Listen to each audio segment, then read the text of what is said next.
নমস্কার বন্ধুরা, মঞ্জুস ক্রিয়েশনে আপনাদের সবাইকে স্বাগত। আমার আজকের রেসিপি বোয়াল মাছের ঝাল।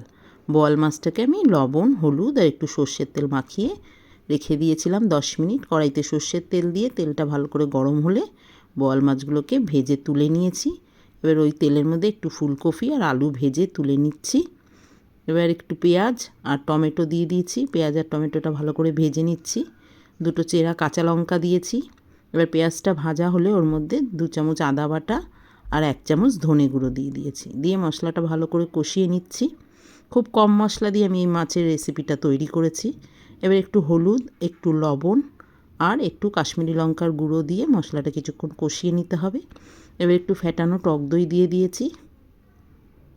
দেখুন মশলা থেকে তেল ছেড়ে দিয়েছে। এবার আলু আর ফুলকপিটা দিয়ে মশলাটা কিছুক্ষণ কষিয়ে নিতে হবে। এবার মশলাটা কষানো হলে ওর মধ্যে একটু উষ্ণ গরম জল দিয়ে দিচ্ছি। এবার ঢাকা দিয়ে কিছুক্ষণ রেখে দেব। এবার আলুটা সেদ্ধ হলে ওর মধ্যে মাছগুলোকে দিয়ে দিচ্ছি।